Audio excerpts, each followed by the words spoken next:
Lionheart himself, Anthony Smith. Hi, Anthony. How are you doing, Luke? I'm doing quite well. How are you feeling? I'm all right, a little bit banged up, but it's not too bad with a W. I'll take it. Yeah, no kidding, man. What a win that was for you. How are you feeling now 48 hours or roughly 48 hours later? That, to me, was the signature win of your career, man. That was all the questions about, okay, we think he's good, but how good is he? Turns out pretty damn good. Yeah, man, I'm just really proud of myself. You know, I fought really, really hard. And Volkan's a lot better than people give him credit for. I know that everyone kind of labels him the one-punch knockout guy, but if you've seen there, his ground control was really good when he was on top in that turtle position. You know, he forced me to stay safe and not be able to kind of explode there. And he's a lot more technical on his feet, actually, than I expected. I kind of expected him just to be kind of the wild brawler, but he's a lot better than people give him credit for. You faced some hard hitters. How hard of a hitter is he? He's definitely up there. I did a pretty good job of not taking anything super clean. I rolled with him a lot. I was able to cover, but I'd probably say he's probably one of the harder hitters I've ever fought.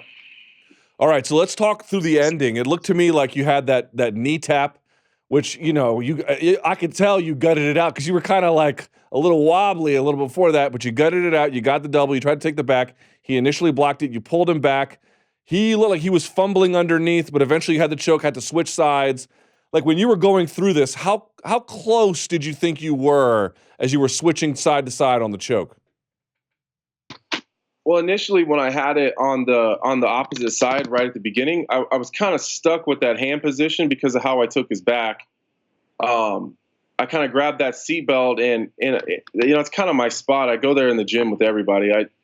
But the way that we kind of fell to the wrong side, and I locked the body triangle on the opposite side. So I probably spent the first 20 seconds of that trying to just muscle it in there, knowing that it was on the wrong side.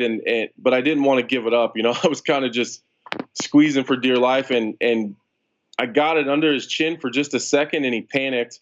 And then I was able to slide I was able to slide the other arm in once he lifted his chin because he was having a hard time breathing. And that's why I was trying to keep him as flat as I could on his back because I knew all the blood was running down his throat because I could hear it gurgling. How tired were you when he finally tapped? Man, I was really tired. I took a really hard body kick at the end of the second round. It was I threw an overhand right and he kicked me right up under my ribs. And I was having a hard time getting full deep breaths after that.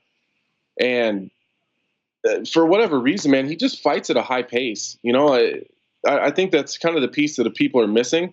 You know, I was pretty tired at the end of it, but the pace that we fought at was pretty high, and the leg kicks definitely didn't help.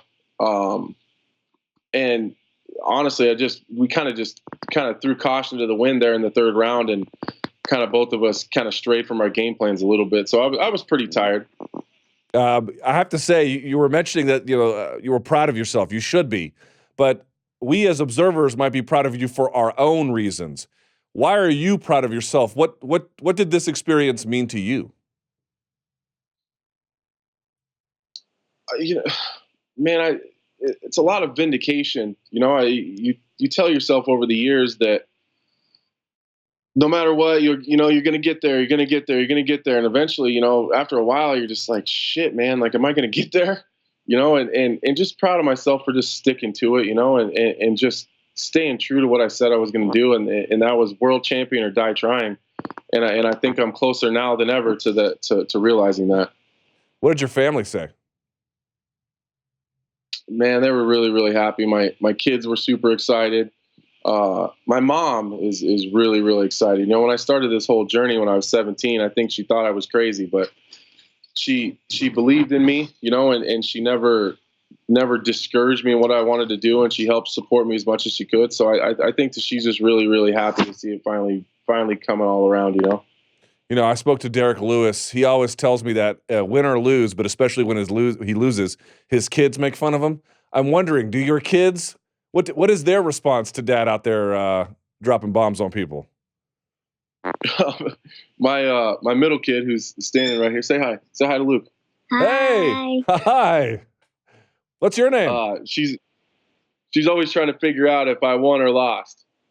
So she's only 4 years old, so she's trying to figure it out. But she was wondering why I wanted to take a nap in the middle of the octagon. That's what she's been giving me crap about. Why I was trying to take a nap. All right, fair enough. Now, after the fight, you get out there and you call out for a title shot. Pitch me your case. Why are you deserving? I just took out the number 2 guy in the world. I think I finished 2 former world champions back to back, and then the number 2 contender. The number 1 contender is fighting for the title, and I think Daniel Cormier, that is all but left the division. I don't think that he's coming back to 205. I don't know who else would be in front of me. I don't know who else is a legitimate threat to either one of those guys, no matter who wins the title. You might be able to throw Latifi in there, but if Gustafsson wins, then that's definitely out the window. So I genuinely believe that I'm the only legitimate threat to either one of those guys. And I think that I'm finishing people. There's guys that are winning, but I'm finishing guys. Yeah, you certainly are. So let's talk about this a little bit. Let's say Jon Jones wins. Well, first of all, do you expect Jon Jones to beat Gustafsson? I do. I think that if Jon Jones is being truthful when he said he didn't train that hard for the first fight, I would imagine him coming off this long layoff with everything that's happened to him, that the best Jon Jones is going to show up, and I think that that's what he's going to need to beat Gustafsson. All right, so let's say he wins. Tell me how you believe you match up with him. I think that first, I think that Volkan is one of the tougher matchups for me in the entire division just because of the way that he fights. I think that Jon Jones is less dangerous than Volkan is. Jon Jones isn't one punch knocking out anybody. It's just that's not his style. He's super crafty. He's dynamic. I think he has a high fight IQ. But I think that he's hittable. And I think that I match up with him size-wise pretty well. Obviously, he's got a longer reach than everybody in the entire UFC. But, I think that Jon Jones beats a lot of people in that short range with the elbows and stuff. And I think that I'm just as dangerous in that elbow fighting range as anybody in the division. Would you rather fight Jon for your own legacy or curiosity, or Daniel Cormier? Forget the title being on the line. Imagine it was the same in either scenario. I'd rather fight Jon Jones. Why? I think that because no one has a legitimate win over Jon Jones, and that's the stuff that really gets me up. The fact that deep down I truly believe that I can beat Jon Jones, but deep down I know that I might not be able to, and that's what drives me. That's what motivates me, and that I've been thinking about Jon Jones since I've been at 205. It's never been about Shogun or Rashad or even Volkan. It's trying to get through as many people as I can get through to get to Jon Jones. Interesting. So it's almost the doubt mixed with the self-belief. This is what is propelling you? Yeah. People can say all day that the doubt is a bad thing, but I don't think that it is. I think doubt motivates people, depending on who you are.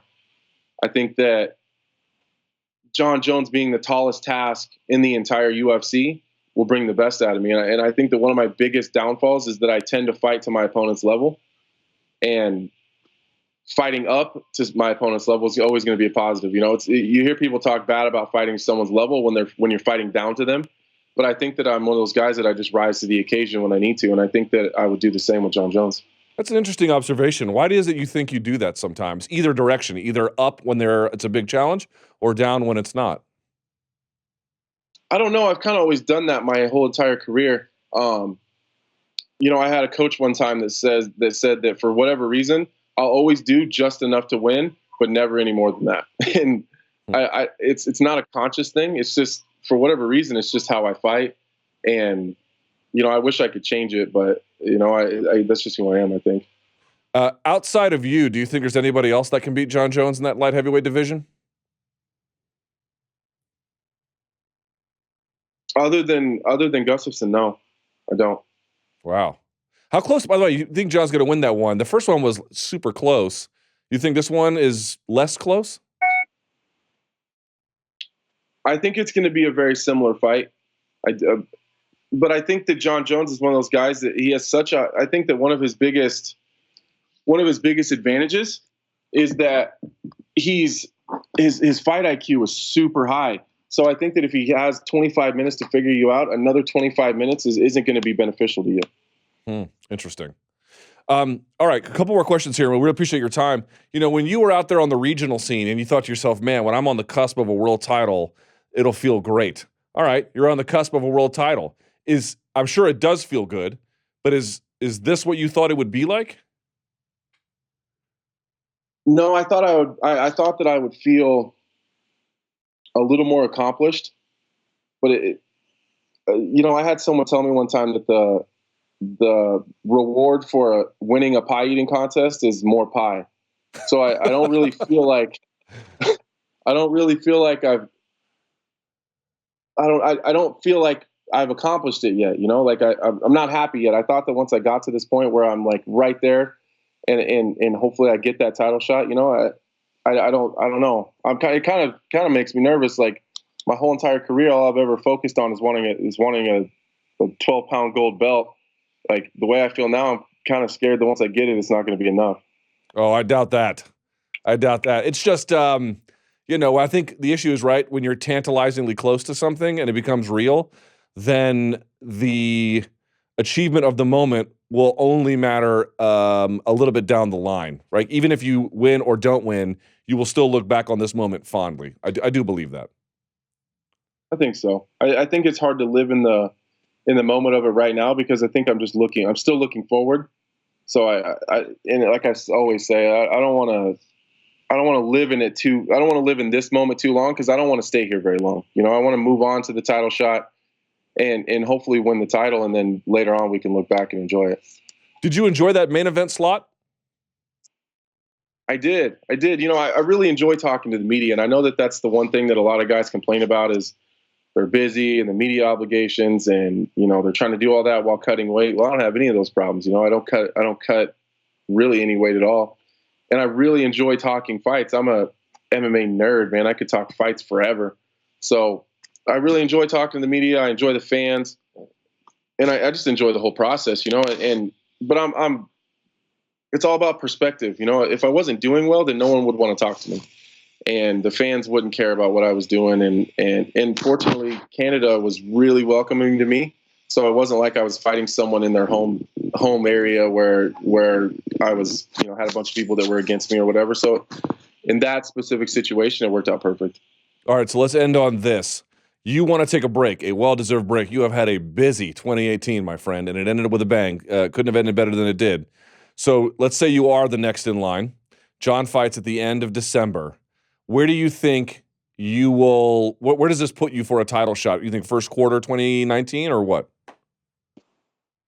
Yeah. I would imagine that fight would have to be on a pretty big card. So, maybe May or June. I'd be fine with waiting till July for International Fight Week or something like that. I think that'd be a lot of fun. But I definitely need a break. I just need to sit back and I need to be a dad for a little while, and I think I had 5 fights in 13 months and, it's just a lot of traveling and I missed out on a couple of vacations I was supposed to take my kids on. So I got a lot of making up to do. Well, you know what? I won't keep you any longer. Anthony, what a win it was. It was tremendous to see that final choke. And I think once you have a couple of margaritas on the beach or whatever it is you're going to do for vacation, you'll have a chance to reflect on it in a very positive light. Congratulations, and thank you so much for your time. Thanks a lot, Luke. I really appreciate you, man. All right, me too. Feeling is mutual. There he goes. Anthony Smith, maybe your next light heavyweight title contender.